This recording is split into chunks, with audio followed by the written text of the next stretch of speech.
Um trabalhador dedicado que experimentou o poder sustentador de Deus em trabalhos e fadigas.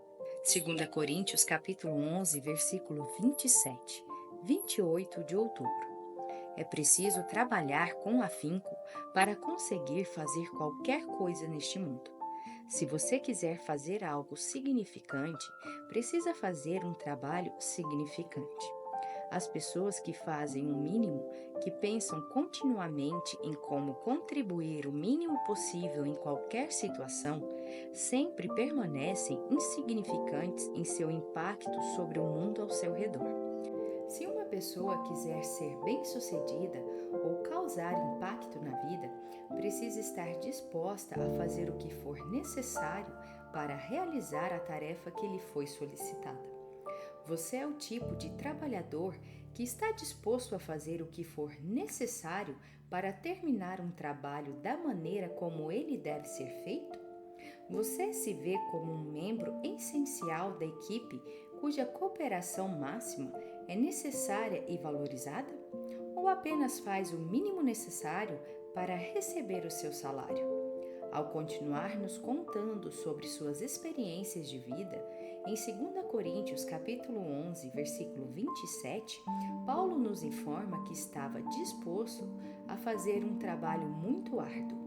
Para ele, não havia relógio de ponto nem manual do funcionário para especificar quantos dias de férias ele tirava a cada ano. Toda a vida de Paulo era dedicada ao seu chamado. Ele não conseguia separar quem ele era do que foi chamado a fazer. Sua identidade e seu propósito de vida estavam unidos na missão que Deus lhe dera para cumprir. Por causa disso, todo minuto que ele vivia e respirava era dedicado a cumprir sua atribuição divina. Como você verá, ele estava disposto a fazer qualquer coisa necessária ao cumprimento daquele chamado. Em trabalhos. Paulo usa as palavras em trabalhos para descrever o incrível esforço, a labuta e a fadiga física que dedicou a cumprir o chamado de Deus em sua vida.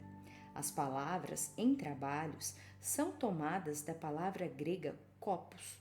Essa palavra também foi usada em 2 Coríntios capítulo 11, versículo 23, onde Paulo nos disse que trabalhava mais do que qualquer outra pessoa que conhecia. A palavra copos representa o tipo de trabalho mais árduo e mais físico. Frequentemente representava um agricultor que trabalha no campo suportando as temperaturas extremas do sol da tarde. Embora as temperaturas sejam difíceis de suportar, ele se esforça, luta e labuta para empurrar aquele arado naquele solo endurecido. Esse esforço requer sua total concentração e dedicação.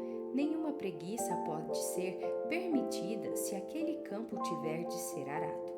O agricultor precisa labutar arduamente se quiser realizar aquele trabalho. Muitas pessoas têm a falsa ideia de que o ministério compreende principalmente ficar sentado, orando e lendo a Bíblia. A verdade, porém, é que esse ministério é um trabalho muito árduo. Foi por isso que Paulo se referiu a ele como serviço. Efésios capítulo 4, versículo 12. Para cumprir o ministério de maneira eficaz e responsável, é necessário muito trabalho árduo. Um ministro precisa estar disposto a dedicar sua vida à tarefa de rechaçar o reino das trevas e estabelecer pessoas recém-salvas em uma caminhada cristã estável e madura. O ministério eficaz exige que uma pessoa trabalhe longas horas, seja dedicada, crucifique sua carne e faça o que for necessário para que o reino de Deus seja propagado. O ministro precisa lutar contra os ataques do diabo, lidar com a instabilidade das pessoas, decidir intencionalmente não ser magoado por quem o decepciona e dedicar tempo suficiente a estar na presença de Deus para sempre receber uma palavra nova do céu. Permita-me dizer-lhe por experiência pessoal, amigo. Fazer tudo isso exige efetivamente a vida inteira de um ministro. Foi por isso que Paulo a chamou de serviço. Paulo prossegue elaborando adicionalmente o modo como havia se entregado tão inteiramente e se dedicado tão meticulosamente à obra do ministério. Ele usa a frase em fadigas para nos dizer até que ponto havia trabalhado para cumprir os propósitos de Deus. Em fadigas. As palavras em fadigas provêm da palavra grega móschitos, que se relaciona com a ideia de luta. A palavra móschitos é a imagem de uma pessoa que trabalhou tanto que está prestes a desmaiar. Ela está exausta do trabalho físico. Poderíamos dizer que essa pessoa está fisicamente desgastada por ter exagerado. Seu trabalho exigia um nível de comprometimento físico além do que é considerado normal. Porém, o trabalho precisava ser feito. Por isso, continuou forçando-se cada vez mais. Gostasse ou não, não era tempo de descansar, era tempo de labutar. Paulo usa essa palavra para ampliar a mensagem de quão arduamente ele trabalhou em seu ministério. O ministério não era um emprego em que Paulo trabalhava das 8 às 17 horas, de segunda a sexta-feira. Toda a vida de Paulo era consumida e comprometida com cumprir o que Deus o chamou a fazer. Essa era a motivação motriz de sua vida e o propósito de sua existência. Uma tradução da Bíblia chama esse tipo de trabalho árduo de dor, mas essa não é a melhor tradução.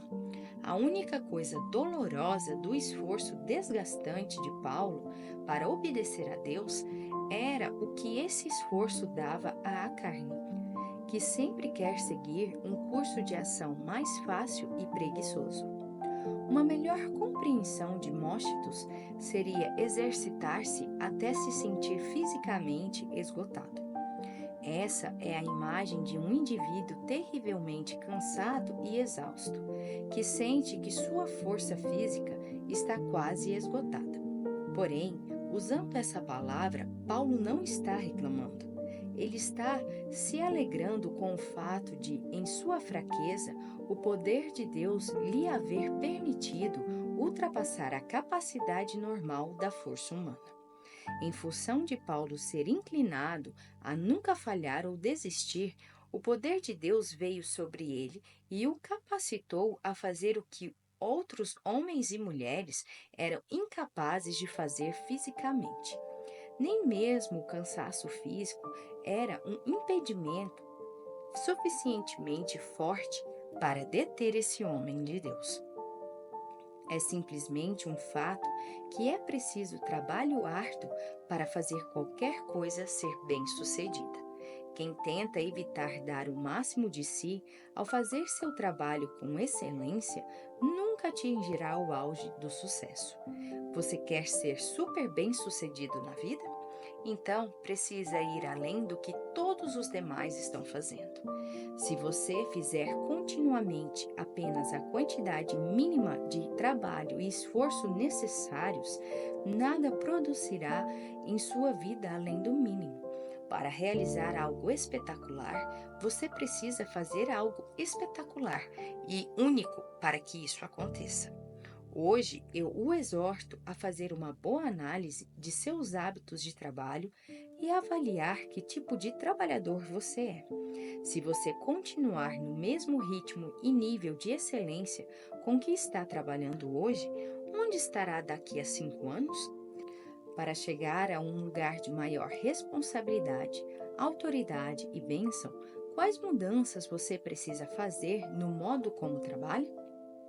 Ouça esta oração e veja se ela se encaixa em sua vida. Senhor, ajuda-me a ser um bom trabalhador. Sei que posso fazer mais do que fiz e ter um nível muito mais alto de desempenho.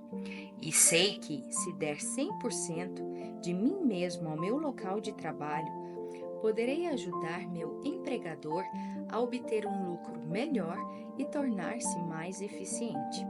Perdoa-me por receber salário por um trabalho que não foi feito com um compromisso total com a excelência. Jesus, quero mudar nessa área de minha vida. Peço que tu me ajudes a me tornar consciencioso de meu desempenho no trabalho. Assim eu oro em nome de Jesus. Para refletir. Se você fosse o chefe, ficaria satisfeito com o seu desempenho no trabalho? Você gostaria de contratar alguém que tenha os seus hábitos de trabalho? Se pedissem ao seu empregador especificamente para descrever sua atitude e nível de produção como um de seus funcionários, o que você verdadeiramente pensa que ele teria a dizer sobre você? Se você fosse o chefe, consideraria um trabalhador como você um bem valioso que pode ajudar a levar a empresa a um nível mais elevado de sucesso? Ou concluiria que tal trabalhador é apenas um assalariado de baixo nível que nunca acrescentará algo de muito valor à empresa? Curte, comenta e compartilha. E até o próximo devocional.